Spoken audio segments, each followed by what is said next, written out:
दोस्तों आज 26 अक्टूबर है और 14 बड़ी खबरों में आपका खैर मकदम है। मैं आपका मेज़बान नदीम अकरम, जहां हम बात करेंगे योव गैलेंट के उस बयान से जहां उन्होंने साफ तौर पर कहा कि आज का दिन इजराइल के लिए सबसे बुरा दिन है। आखिरकार ऐसा क्या हुआ है जो योव गैलेंट को आगे आकर के ये कहना पड़ा कि सबसे बुरा दिन इजराइल के लिए घोषित किया जाता है, जहां इतिहास में उन्होंने बताया कि पहली मर्तबा उनके एक साथ 5 इजरायली सैनिक जो हैं वो मारे गए हैं। वहीं हिजबुल्लाह ने दावा किया है कि इजराइल की पूरी बटालियन की एक छोटी सी टुकड़ी का पूरी तरह से सफाया कर दिया गया है। और अगर आप गूगल पर सर्च करें तो एक बटालियन में 1000 इजरायली सैनिक होते हैं और छोटी छोटी टुकड़ी में जब उन्हें बांटा जाता है तो 10 टुकड़ी में 100, एक टुकड़ी में 100 सैनिक शामिल होते हैं जिनका सफाया हुआ। और आप खुद ही डिसाइड कर सकते हैं कि योव गैलेंट का मतलब क्या है। जहां पहली खबर की तरफ बढ़ते हैं कि 12 इजरायली सैनिक जो हैं वो ढेर हुए हैं, जहां आज शाम 5:20 पर ओदेसा में 12 इजरायली कब्जा फौज के जवानों के एक जमावड़े को निशाना बनाया गया, जिसमें एक गाइडेड मिसाइल का इस्तेमाल किया गया और सीधा वार किया गया। रेजिस्टेंस के आगे बताया कि इसके 20 मिनट बाद उन्होंने एक इजरायली फौजी गाड़ी, खासकर एक हमर जिसे 4 आईओएफ जवान चला रहे थे जो पहले टीम की मदद के लिए आ रहे थे, उनके ऊपर भी गाइडेड मिसाइल से निशाना साधा है और सीधा वार किया है। गौरतलब है कि रेजिस्टेंस ने इसके तुरंत बाद 3 और बार बयान जारी किए, जिसमें उन्होंने बताया कि 5:30 बजे नवी जेव में इजरायली तोपखाने की एक पोजीशन पर कई रॉकेट दागे हैं। 5:45 पर मनारा साइट पर आईओएफ के जवानों के एक जमावड़े को निशाना बनाया है और साथ ही सफत के साथ कफर किला के अल वजानी मोहल्ले में एक गाड़ी के पास मौजूदा 4 आईओएफ जवान के एक समूह पर भी हमला किया है, जिसके बाद इजराइल के रक्षा मंत्री को सामने आकर के यह कहना पड़ा, जो कि आप दूसरी खबर देख सकते हैं, जहां इजरायली सिक्योरिटी मंत्री योव गैलेंट ने हिजबुल्लाह की फायरिंग में 5 सैनिकों की मौत को इजराइल के लिए सबसे मुश्किल दिन करार दिया। जबकि दूसरी ओर अक्टूबर 2023 की शुरुआत से अब तक इजरायली कब्जा फौज के हमलों में लेबनान और गाजा में हजारों लोग मारे गए, घायल हो चुके हैं। पहले प्रकाशन की अनुमति की शर्त के तहत इजरायली फौज ने पुष्टि की थी कि दक्षिण लेबनान में हुई एक जंग में 8वीं बख्तरबंद डिवीजन के ब्रिगेड 89 से 2 अफसरों और 3 सैनिकों की मौत हुई है। उल्लेखनीय है कि मारे गए लोगों में 89वीं ब्रिगेड के डिप्टी कमांडर भी शामिल है, जो कि बड़ी क्षति पहुंची है। आप तीसरी खबर देख सकते हैं कि लेबनान के पीएम का बयान है। लेबनान के कार्यवाहक वजीर आजम नजीब मिकाती ने दक्षिण लेबनान से हज़बाया सहाफियों पर इजराइल के ताजा हमले की सख्त मजम्मत की है। इससे पहले कब्जा फौज द्वारा लगातार किए जा रहे बगैर किसी रोक टोक के जंग के जुर्म की सिलसिलेवार कड़ी का हिस्सा बताया है। मिकाती का कहना है कि अंतर्राष्ट्रीय स्तर पर कोई हस्तक्षेप नहीं होने के कारण इस कब्जे की जुल्म जारी है। मिकाती ने इस बात पर जोर दिया है कि इस निशानदेही हमले का मकसद साफ है, मीडिया को डराकर इजराइल के जुर्म और तबाही को छुपाने की कोशिश।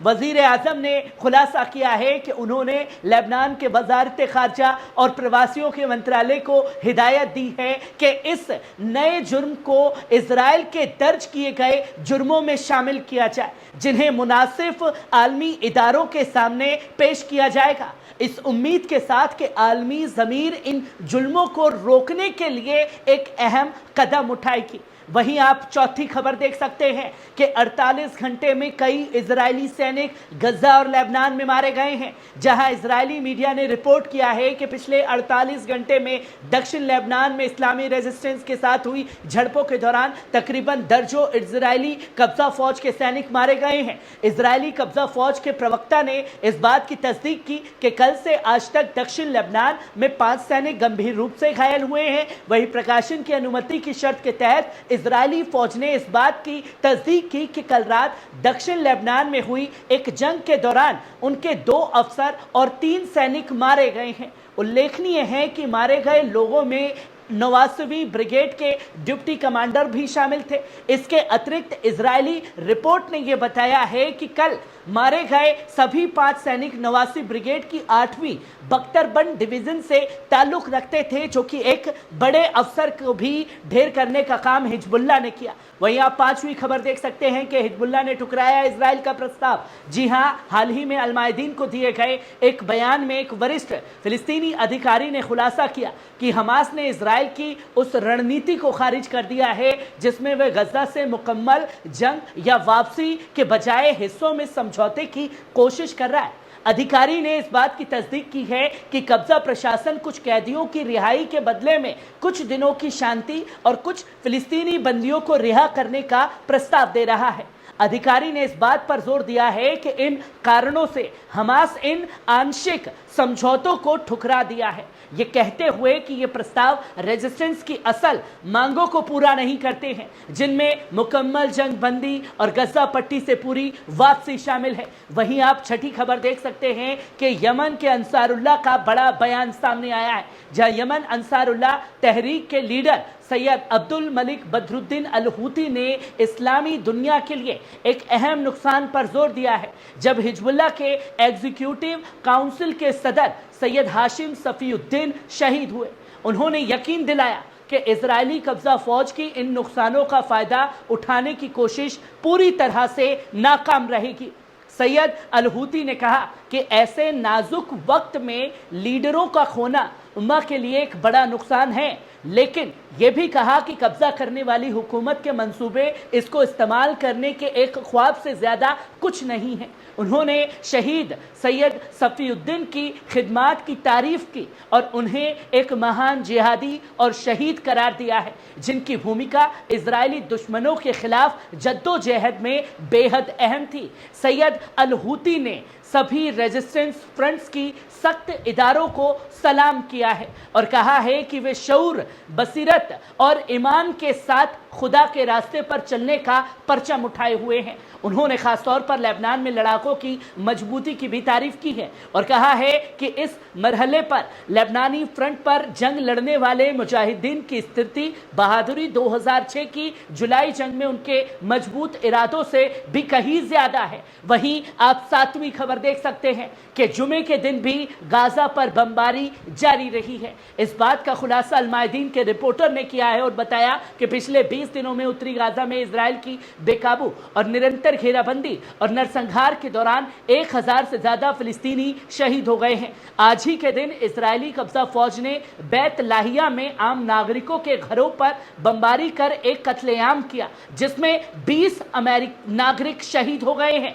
कई अन्य घायल भी हुए हैं। रिपोर्ट के मुताबिक इजरायली कब्जा फौज की ने कमाल अदवान अस्पताल में भी धावा बोल दिया है। हालांकि अंतर्राष्ट्रीय संघियों और प्रतिनिधि मंडलों द्वारा इस अस्पताल की सुरक्षा का वादा किया गया था, जो पूरी तरीके से ताक पर रखा हुआ है। अस्पताल के मैदान में मौजूदा सभी लोग घेर लिए गए हैं, जिसमें मेडिकल स्टाफ और घायल मरीज भी शामिल हैं। उन्होंने मर्दों और औरतों के बच्चों को से अलग कर दिया है। बाद में औरतों और बच्चों को इंडोनेशियाई अस्पताल की तरफ मार्च करवाया गया। इसके अलावा इजरायली फौज ने कमाल अदवान के मुख्य ऑक्सीजन स्टेशन को भी बम से निशाना बनाया है, जिससे गंभीर नुकसान हुआ है। वह स्टेशन काम से बाहर हो गया है, जो कि पहले से ही बिगड़ती स्वास्थ्य व्यवस्था को और भी खराब कर रहा है। कमाल अदवान अस्पताल के डायरेक्टर डॉक्टर हुसाम अबू साफिया ने बताया कि इजरायली बमबारी के कारण मरीजों के कमरों की कई खिड़कियां टूट गई हैं। उन्होंने ये भी जोर दिया कि अस्पताल के अंदर 150 से ज्यादा मरीज और मेडिकल स्टाफ इजरायली फौज के घेरे में हैं। वहीं आप 8वीं खबर देख सकते हैं कि ईरान रूस चीन पर बड़ा इल्जाम लगाया है। अमेरिकी खुफिया एजेंसी का दावा है कि उत्तर कोरिया के हजारों सैनिक रूस में ट्रेनिंग के लिए पहुंचे हैं, जिससे यह अंदेशा बढ़ गया है कि इन्हें यूक्रेन में मास्को की अगली पंक्तियों को मजबूत करने के लिए तैनात किया जा सकता है। CNN की रिपोर्ट के अनुसार इस घटनाक्रम में अमेरिका और उसके सहयोगियों को फिक्र में डाल दिया गया है, क्योंकि वे समझते हैं कि पश्चिम प्रभुत्व का विरोध करने वाले मुल्कों के बीच बढ़ते रिश्ते उनके साम्राज्यवादी हितों के लिए गंभीर फौरन ध्यान देने वाली चुनौती बन गई हैं। ये ताउन यहीं तक सीमित नहीं है, बल्कि अमेरिका ने आरोप लगाया है कि ईरान ने रूस को सैकड़ों ड्रोन और शॉर्ट रेंज बैलिस्टिक मिसाइलें मुहैया करवाई हैं, जो कि पश्चिम प्रभुत्व के खिलाफ जंग में मददगार साबित होंगी। वहीं ईरान ने इन इल्जामात को सिरे से खारिज कर दिया था। इसी दौरान चीन पर भी आरोप लगाया गया कि उसने रूस को माइक्रो इलेक्ट्रॉनिक्स और मशीनरी जैसे ड्यूल यूज सामान प्रदान दिए हैं, जिन्हें सैन्य इस्तेमाल के लिए भी इस्तेमाल किया जा सकता है। हाल ही में अमेरिका ने कुछ चीनी कंपनियों पर प्रतिबंध लगाए हैं, उन पर पूरे हथियार सिस्टम मुहैया करवाने का इल्जाम लगाया गया है। यह कार्रवाई इस साझेदारी को रोकने की अमेरिका की हताशा को दर्शाती भी है। हालांकि इन तमाम मुल्कों ने इल्जामात को नकार दिया है। इसके अलावा रूस, चीन, ईरान और DPRK के दरमियान बढ़ता हुआ ये ताउन अमेरिकी कांग्रेस के समर्थित एक मूल्यांकन के तहत बढ़ती हुई खतरनाक साझेदारियों का अक्ष करार दिया गया है। अमेरिका को यह डर सता रहा है कि उसके हस्तक्षेपवाद के खिलाफ इन मुल्कों की साझा नाराजगी इन्हें और करीब ला रही है, जिससे ये न केवल वॉशिंगटन बल्कि उसके सहयोगियों के लिए भी एक बड़ी चुनौती साबित हो सकता है। CNN के मुताबिक ये संभावित गठबंधन इस बात का इशारा करती है कि पश्चिम के खिलाफ हवा का रुख बदल रहा है और इसके असरात किसी एक संघर्ष से कहीं ज्यादा दूर तक महसूस किए जा सकते हैं, जहां अमेरिका के वजूद को खतरा मंडराने लगा है। वहीं आप 9वीं खबर देख सकते हैं कि हिजबुल्लाह की तारीफ की गई है। शेख मोहम्मद यज़बैक हिजबुल्लाह के मजहबी काउंसिल के सदर ने लेबनान में इस्लामी रेजिस्टेंस के मुजाहिदीनों की तारीफ की है। उन्हें शहीद इज्जत के ख्वाब और वफादार शहीद सैयद हसन नसरल्लाह के वादों को जीती जागती तस्वीर करार दिया है। अपने पैगाम में शेख यज़बैक ने इन बहादुर लड़ाकों को सलाम पेश करते हुए कहा, ओ नसरुल्लाह के मर्दों, आपके आगे सर अदब और एहतराम से झुकते हैं। उन्होंने उनकी बेखौफी को सराहा और कहा कि आप अल्लाह का खौफ रखते हैं और अल्लाह का और इंसानियत का दुश्मन जायोनिस्ट अमेरिकी दुश्मन आपके हौसले और रेजिस्टेंस से खौफजदा है। उन्होंने आगे अपनी फक्र इजहार करते हुए कहा कि आप उनके ख्वाबों को चकनाचूर कर रहे हैं और लब्बैक या नसरल्लाह हाजिर है, ओ नसरल्लाह के नारे के साथ ज़मीन, मुक़द्दस मकामात और कब्ज़ा किए गए फ़लस्तीन को आज़ाद कर रहे हैं। शेख यज़बैक ने इन मुजाहिदीन की अटल अज़म पर जोर देते हुए कहा कि ये परचम कभी नहीं गिरेगा और आपके अज़्म के साथ इंसाफ कायम होगा। उन्होंने ये भी कहा कि आप वो उम्मीद और फ़ख्र हैं जिन पर सबसे मुअज़्ज़ा और आज़ाद लोग फ़ख्र करते हैं। वहीं आप 10वीं खबर देख सकते हैं कि जर्मनी ने इजराइल को हथियार भेजे हैं। दोस्तों, जी हां, जर्मन विदेश मंत्रालय द्वारा ये जारी बयान में एक डेटा से ये सामने आया है कि जर्मनी ने पिछले 3 महीनों में इजराइल को $100 मिलियन से ज्यादा की मिलिट्री एक्सपोर्ट की मंजूरी दी है। ये इजाफा तब हुआ है जब इस साल की शुरुआत में हथियारों के निर्यात में गिरावट देखी गई है। हथियारों के निर्यात का कुल मूल्य लगभग 94 मिलियन यानी कि $101.61 मिलियन है और इसे आलोचनाओं का सामना करना पड़ रहा है। ये जानकारी लेफ्ट पार्टी के SP सेवियम के एक संसदीय सवाल के जवाब में सामने आई है। इसी दौरान यूरोपीय केंद्र में बरसाए संविधान और मानवाधिकारी ने फ्रैंकफर्ट प्रशासनिक अदालत में गाजा के एक निवासी की ओर से अपील दायर की है। ये अपील जर्मनी से इजराइल को और हथियारों के निर्यात पर रोक लगाने की मांग करती है, तर्क देते हुए कि ये निर्यात गाजा में आम नागरिकों को नुकसान पहुंचाने में सहायक हो सकते हैं। पेंटलिफ, जो गाजा का रहने वाला एक फिलिस्तीनी है, उसने अपनी पत्नी और बेटी को इजरायली हवाई हमलों में खो दिया है। उनका दावा है कि जर्मनी के हथियारों की निरंतर सप्लाई से इलाके में और अधिक नागरिकों की जान को खतरा हो सकता है। जो कि आप 11वीं खबर देख सकते हैं कि 130 इजरायली सैनिकों ने जंग लड़ने से इनकार कर दिया है और मीडिया रिपोर्ट्स के मुताबिक लगभग 130 इजरायली सैनिकों ने एक खत पर दस्तखत किए हैं जिसमें उन्होंने गजा और लेबनान पर जारी हमलों के मद्देनजर इजरायली कब्जा फौज में सेवा देने से इनकार कर दिया है। इन सैनिकों ने जंग के लंबे खिंचने और कैदियों की अनदेखी जैसे कारणों का हवाला दिया गया है। CNN से बात करते हुए योतम क्लिक नाम के एक सैनिक ने, जिन्होंने ऑपरेशन अल अक्सा फ्लड के दौरान गजा में लड़ने के लिए खुद को पेश किया था, अब सेवा देने से इनकार कर रहे हैं। उन्होंने कहा कि मैंने अपने लोगों को बचाने के लिए लड़ाई में हिस्सा लिया और अब भी उन्हें बचाने की जरूरत है, लेकिन इजरायली हुकूमत इसे अहमियत नहीं दे रही है।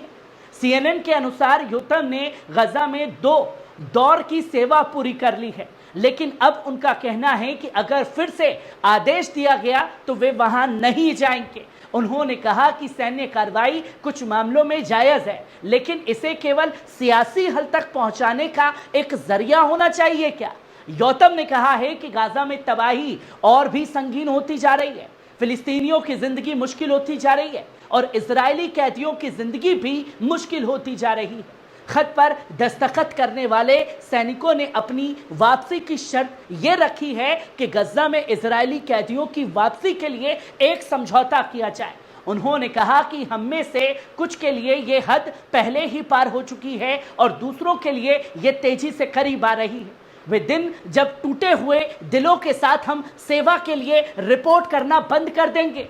ये धमकी है खुले तौर पर बेंजामिन नेतन्याहू को उसके जवानों की। वहीं आप 12वीं खबर देख सकते हैं, गाजा में शदीद झड़पें जारी हैं। जी हां, शुक्रवार को पुष्टि की गई कि उत्तर गाजा पट्टी के बेत लाहिया में हुए घमासान झड़पों के दौरान उनके एक अफसर 2 सैनिक मारे गए हैं। फौजी बयान के मुताबिक मारे गए अफसर में एक कप्तान रैंक का कप्तान शामिल है, जो इजरायली 196वीं बटालियन के टैंक कमांडर कोर्स में एक प्लाटून कमांडर के तौर पर सेवा दे रहा था। इसके अलावा फौज ने यह भी रिपोर्ट किया कि अन्य 2 मृत इसी टैंक कमांडर्स प्रोग्राम के ट्रेनी स्ट्रेंजर्स थे, जो कि चैनल खान के फौजी रिपोर्टर्स इताई ब्लुंथलेम बाइट लाहिया के हुए इस घातक हमले की जानकारी दी, जो उत्तरी गाजा में स्थित है। उन्होंने बताया कि शुक्रवार सुबह के शुरुआती घंटों में जब फौज ने कमाल अदवान अस्पताल को घेर रखा था तो 196वें बटालियन एक टैंक पर विस्फोट इस्तेमाल किया गया, जो कि 460वीं बख्तरबंद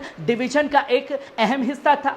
ब्लू मैंथल ने पुष्टि की कि इस धमाके में टैंक क्रू के 3 सदस्य, जिनमें कप्तान 2 सैनिक शामिल थे, वे मारे गए, जबकि चौथा सैनिक घायल है, वो कहीं मिला नहीं है। तो वहीं आप 13वीं खबर देख सकते हैं, यमन का यूएन को खत है। यमन की सुप्रीम पॉलिटिकल काउंसिल के सदर फील्ड मार्शल मेहदी अल मशाद ने संयुक्त राष्ट्र महासचिव एंटोनियो गुतेरेस को एक खत में इजरायली नरसंहार पर अंतर्राष्ट्रीय समुदाय की खामोशी की सख्त मजम्मत की है। यह खत संयुक्त राष्ट्र की स्थापना में 89वीं सालगिरह के मौके पर आया है। अपने खत में अल मशाद ने पिछले साल से जारी इजरायली जुल्म से क्षेत्र में हुई भारी संख्या मौतों पर जोर दिया है और कहा है कि इस पर अंतर्राष्ट्रीय खामोशी और निष्क्रियता संयुक्त राष्ट्र के स्थापना उद्देश्यों के बिल्कुल खिलाफ है। उन्होंने आगे आरोप लगाया है कि संयुक्त राष्ट्र का रवैया एक तरफा है, जो ना तो नागरिकों की हिफाजत की गारंटी देता है और ना ही जंग के खात्मे का